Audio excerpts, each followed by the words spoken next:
Hello everyone, welcome to Sri Ram's IS. I hope everybody is doing good. Things are fine at your place. Let's start with today's session where we'll cover these articles. जल्दी से एक idea देती हूँ क्या हमें cover करना है so that you stay connected throughout. Now as far as today's session is concerned, we'll talk about chikungunya, ethanol, Kesurana tree, and then we'll talk about Mahakaleshwar temple, and lastly we'll talk about an article that is regarding food wastage. ठीक है, so this will be our topic of discussion. ये सारे जो articles हैं, चाहे वो ये कसुआरिना tree हो, महाकालेश्वर टेम्पल हो, इथेनॉल हो, चिकनगुनिया हो, ये मोर और लेस मतलब प्रीलिम्स एसोसिएटेड हैं. और ये जो आर्टिकल्स है that is associated with your mains. ठीक है, फूड वेस्टेज वाला, फूड सिक्योरिटी से डील कर सकता है, जीएस पेपर 3 से भी. सेशन अच्छा लगता है तो please mark your attendance bye liking this lecture. 1 minute लगता है, 2-3 काम करने होते हैं. 1 मिनट से भी कम. फटाफट से थम्स अप जो साइन है अपना उस पर क्लिक करो, आपकी अटेंडेंस मार्क हो जाती है. कमेंट सेक्शन में आप अपने जो भी आपके फीडबैक्स हैं वो शेयर कर सकते हो. जिन्होंने चैनल सब्सक्राइब नहीं किया है वो सब्सक्राइब कर दो, और अगर अच्छा लगता है तो क्यों ना इसको शेयर करें.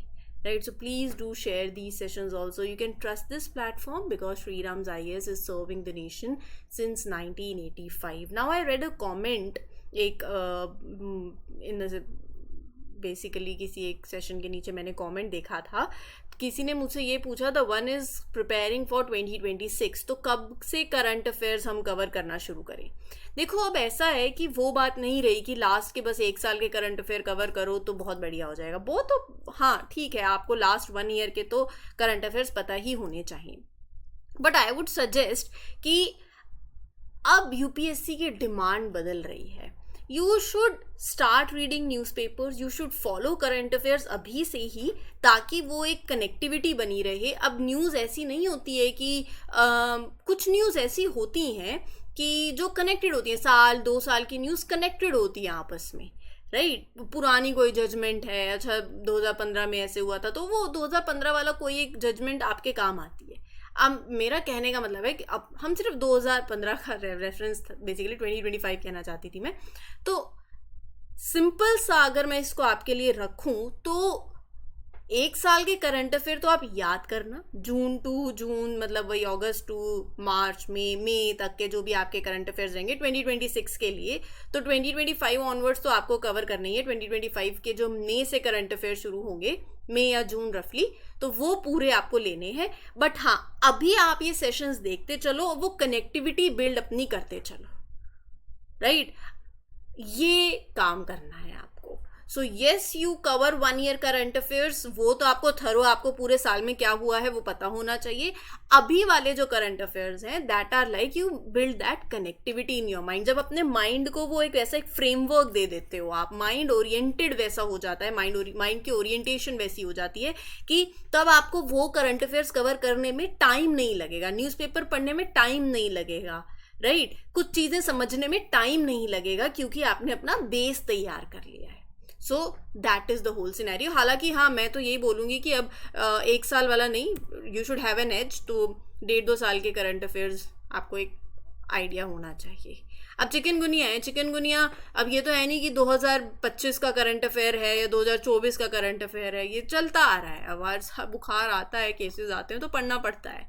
राइट, तो chikungunya outbreak in Pune and nearby regions has been traced to the Indian Ocean lineage of the virus according to the scientists of National Institute of Virology.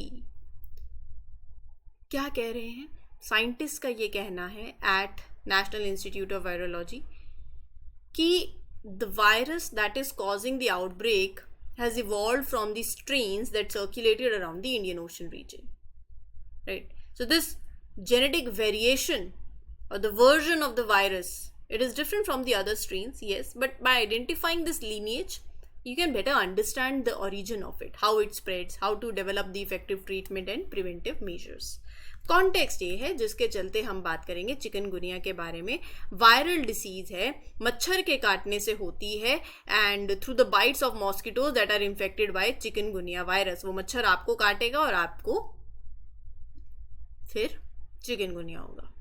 The world comes from this African Makonde language and means bent over in pain. ये नहीं पूछेंगे, but it's just कि अच्छा कहाँ से आया है। हाँ, मेन यही है कि कौन से मच्छर के काटने से होता है। Aedes aegypti and Aedes albopictus. तो ये दो नाम हैं जो आपको ध्यान में रखने हैं। Which can also transmit dengue and Zika virus. क्या यही मच्छर है जो डेंगू के लिए भी रिस्पॉन्सिबल है, जीका वायरस के लिए भी रिस्पॉन्सिबल है? तो ये याद में रखना है, यही मच्छर है। अब मच्छरों से भी डर लगने लग गया है, राइट। पर्सन टू पर्सन ऐसे नहीं होगा कि अच्छा सामने वाले पर्सन को है तो तुम्हें भी चिकनगुनिया हो जाएगा, नहीं, ये मच्छर के काटने से ही होता है। पहला आउटब्रेक इसका 1952 में तंजानिया के अंदर हुआ था और nearly in the 40 countries it has now been identified. Asia में, अफ्रीका में, यूरोप में एंड इन अमेरिकन्स। 4 से 8 दिन के बाद मच्छर के काटने के सिम्टम शुरू होते हैं, बट हाँ, it can appear anywhere from 2 to 12 days. एकदम से बुखार होगा, जॉइंट पेन होगा, मसल पेन होगा, सर दर्द होगा, nausea, fatigue, rash. Serious complications जो हैं they are not common, they are uncommon. But हाँ, देखो, अगर ट्रीट नहीं करोगे किसी भी बीमारी को तो चीज़ें और वर्स हो जाती हैं। तो ऐसे यहाँ पर है, although serious complications are rare, in some cases the illness can cause long term symptoms और even death also, especially in the elderly people. कोई वैक्सीन है? नहीं। कोई स्पेसिफिक मेडिसिन है टू ट्रीट चिकनगुनिया? नहीं। ट्रीटमेंट सिर्फ यही है कि पर्सन को बेटर फील कराएंगे। जितना पानी पियो, पैरासीटामोल चलो ले लो, बुखार है तो उसको उतारने के लिए, तो वही मेडिसिन जो फीवर के लिए खात लेते हैं वही इसमें लेनी होती है। ऐसा कुछ अलग से कोई चिकनगुनिया हुआ है तो चिकनगुनिया के लिए ये मेडिसिन है, नहीं, right. There is no specific cure, so doctors treat the symptoms and help the patient recover, ठीक है। There is no vaccine for it. अच्छा, पॉलिटी पढ़नी है तो और अच्छे तरीके से पढ़नी है, बिल्कुल।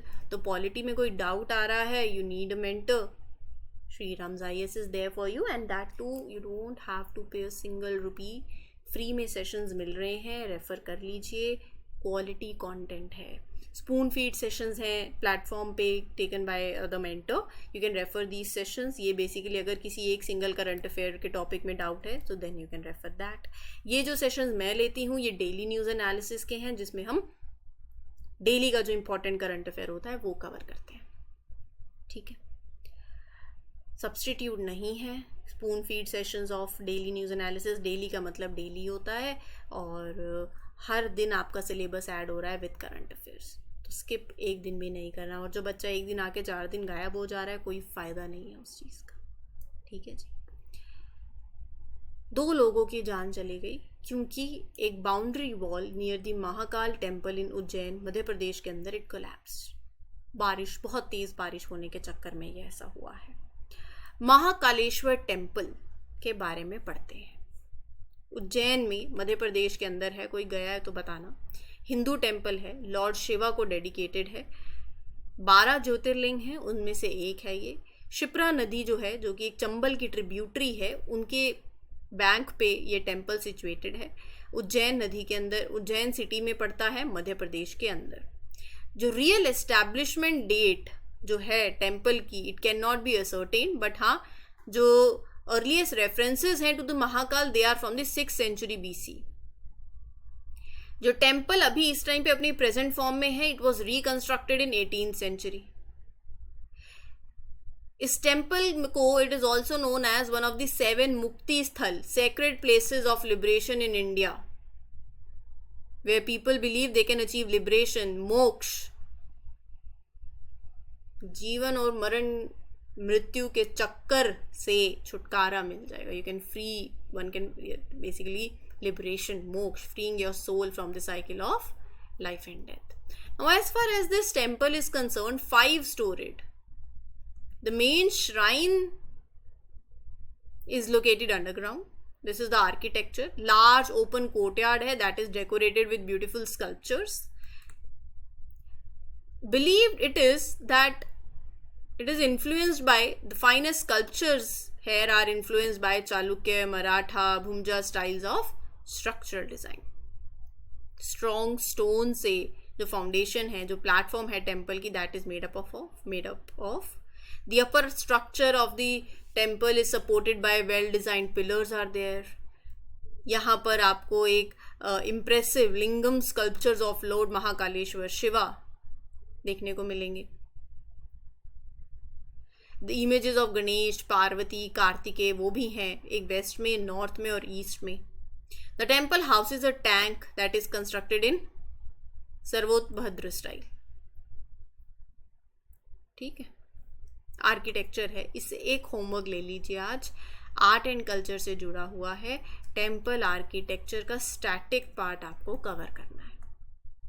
ठीक है, अगला जो आर्टिकल है वो है इथेनॉल के बारे में। इथेनॉल के बारे में जो आर्टिकल ये है ना, ये आपके इससे जुड़े हुए बहुत से आर्टिकल्स मेंस में भी आते हैं और हमने कवर किए हुए हैं। जैसे जैसे जो भी आर्टिकल आता है वो हम मेंस के पर्सपेक्टिव से भी करते हैं, प्रीलिम्स के पर्सपेक्टिव से अगर जिस दिन होता है तो we talk with from prelims perspective. अभी आज मेंस के पर्सपेक्टिव से देखेंगे। Recently the union minister of consumer affairs, food and public distribution said, क्या कहा? India has become the world's third largest producer and consumer of ethanol. हम ethanol के तीसरे नंबर पर आते, मतलब प्रोड्यूसर भी हैं तीसरे नंबर के और कंज्यूमर भी तीसरे नंबर के हैं। तो it is important also. Ethanol एक टाइप है फ्यूल का that is made from plants like sugar cane, corn, तस्वीर दिखाई ना अभी। It is mixed with gasoline, जैसे हम बताते हैं E20, 20% इथेनॉल 80% पेट्रोल, ब्लेंडिंग करना, ताकि एक एनवायरनमेंट फ्रेंडली फ्यूल मिल जाए आपको, ताकि आपका इंपोर्ट कम हो क्रूड ऑयल का, पैसा बचा लीजिए अपना। This is important because India is making significant progress in developing and using the cleaner energy sources like ethanol, जिससे pollution भी कम होगा, जिससे dependence fossil fuel पे भी कम होगी। Now how ethanol is made? Let's talk about that. Just a minute, let me change the slide. एक agricultural byproduct है, मैंने आपको बताया। It is obtained from processing of sugar from sugar cane. गन्ने से शुगर केन जो है आपका, उसकी जब प्रोसेसिंग होती है, processing of sugar from sugar cane, तो वहाँ से एज अ बाई प्रोडक्ट इसको ऑब्टेन किया जाता है। From the other sources also like rice husk और मेज। एक क्लियर कलरलेस लिक्विड है जिसकी जो करेक्टरिस्टिक है वो बहुत ही विनियस ऑर्डर है, एक पंजेंट टेस्ट है, क्योंकि it is produce from plants that harness the power of sun, एक रिन्यूएबल फ्यूल है। इंडिया के अंदर ethanol is mainly produce from sugar cane molasses by fermentation process. ठीक है, शुगर केन मोलासेस एक थिक सिरप है that is left over from making sugar through fermentation process. Fermentation क्या है? जहाँ पर sugar is turned into alcohol by bacteria और yeast. Science में ज़्यादा जाना नहीं है। इथेनॉल ब्लेंडिंग करते हैं हम, या मिक्सिंग इथेनॉल विद पेट्रोल, ताकि आपकी गाड़ियाँ जब चलें they are less on petrol, जिसमें वो पेट्रोल 80% हो, जैसे E20 हम ब्लेंडिंग बोलते हैं। पोल्यूशन कम होगा, एनर्जी बचेगी। और इथेनॉल की सप्लाई को इंक्रीज करने के लिए सरकार has allowed ethanol to be made from other things also beside the molasses. अच्छा, एक ना आपको 1G, 2G, 3G, 4G ये पढ़ना है। जब मैं कह रही हूं कि ethanol is made from molasses, it is the first generation ethanol 1G। Ethanol that is produce from sources other than molasses is known as first generation ethanol, sorry, और 1G।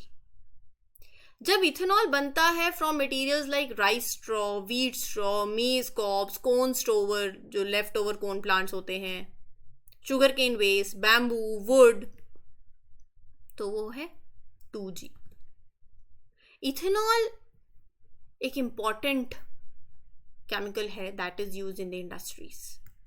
ठीक है, it is used as a solvent in the synthesis of other organic chemicals, as an additive to automotive gasoline, so it has various applications also.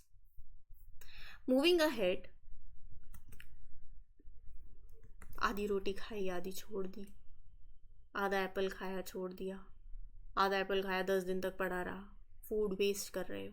लोगों को खाना नहीं मिलता, आप waste करी जा रहे हो. Food loss and waste is a very big problem that affects the food availability, that affects the environment, that affects the economy. A lot of food gets lost before it reaches our plates. इसके बहुत serious consequences हो सकते हैं. अभी United nation has made 29th of September as the International Day of Awareness of Food Loss and Waste. लोग aware तो हों.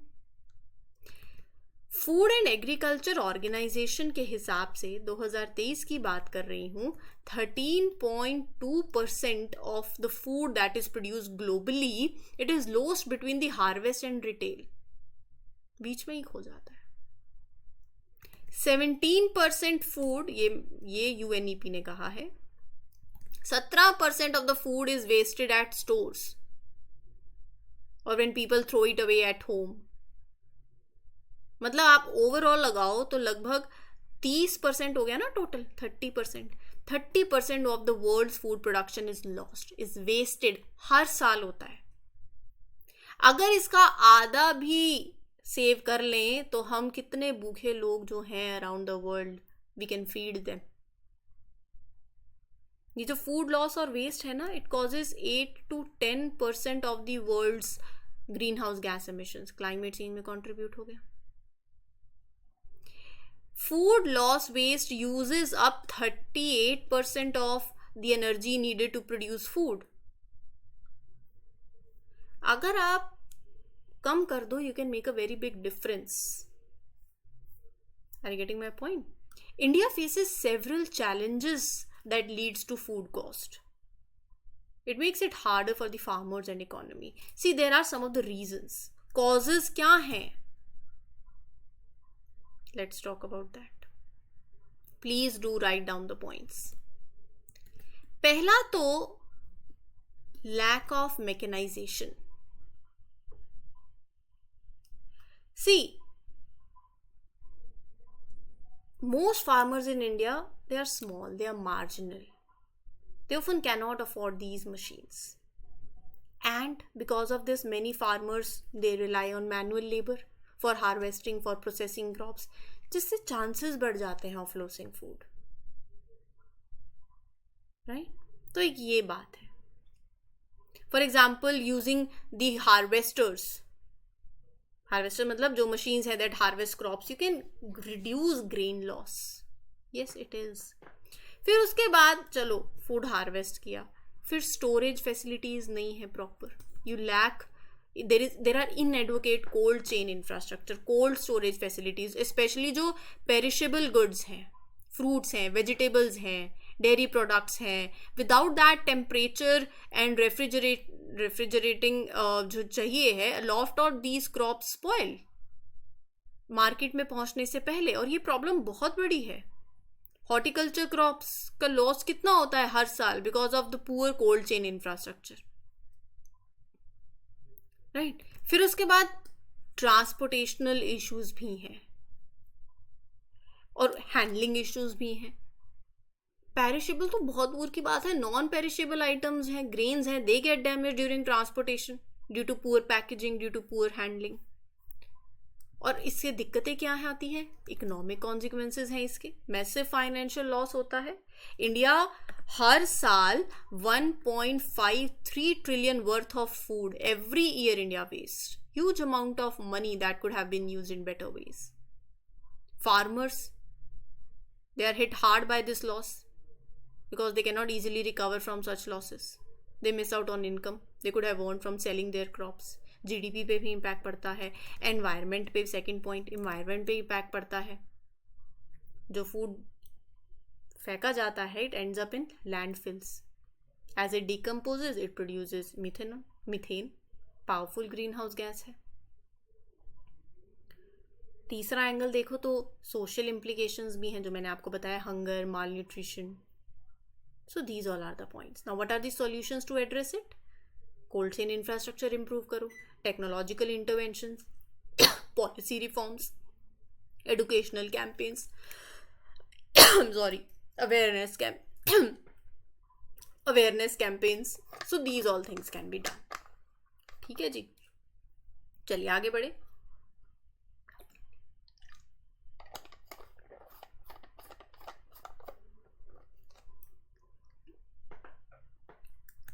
एक पेड़ की बात करनी है।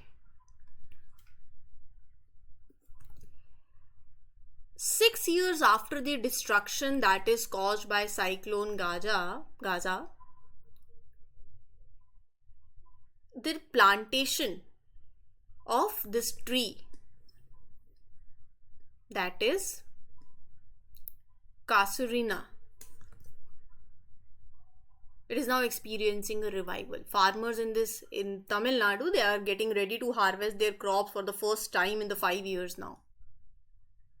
Agricultural landscape is recovering. That is the indication. Let's talk about this tree.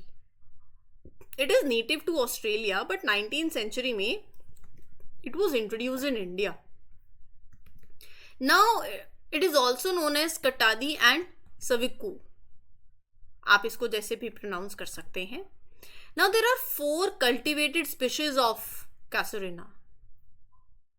Casuarina equestifolia, Casuarina glauca, Cunninghamiana, and Janguniania. आप इसको जो भी टर्म्स ले सकते हैं, इट्स अप टू यू, जैसे भी आपको प्रोनाउंसिएट करना हो. मेरा मकसद ये 4 टर्म्स आपको पता होनी चाहिए. Now these trees are beneficial. क्यों? क्योंकि they can fix nitrogen in the soil. Nitrogen fixing ability है इनके पास. सॉइल हेल्थ इंप्रूव हो जाती है. They can grow in different types of soil and they can survive in areas with low moisture and nutrients. तो ये इसकी वजह से they are chosen for commercial planting, for environmental projects, reforestation. और यहाँ पर ये कहाँ होते हैं? They are widely planted in tropical, subtropical and Mediterranean countries.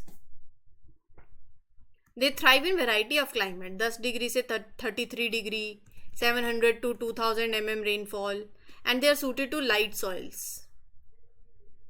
sandy, loamy. They can handle calcareous soils, slightly saline soils. They do not grow well in heavy soils like clay. एक ये point भी है. अच्छा, uses की बात करूँ तो इनकी फ्यूल में, पेपर मेकिंग के अंदर they are use, biomass power generation में, बायोमास बेस्ड पावर जनरेशन के अंदर, कंस्ट्रक्शन मटेरियल के अंदर, कंस्ट्रक्शन साइट्स में दे आर, मतलब in shelter belts, wind breaks, to create shelter belts. So these are its various purposes. ठीक है, this was the whole lecture. उम्मीद करती हूँ क्लियर हो गया हो. कोई डाउट हो, you can ask me in the comment section. Will meet you in other articles with other session. Till then, take care. Good luck. Good wishes. This is your mentor Arzu Kakkar signing off for today. Happy learning. All the best. Thank you.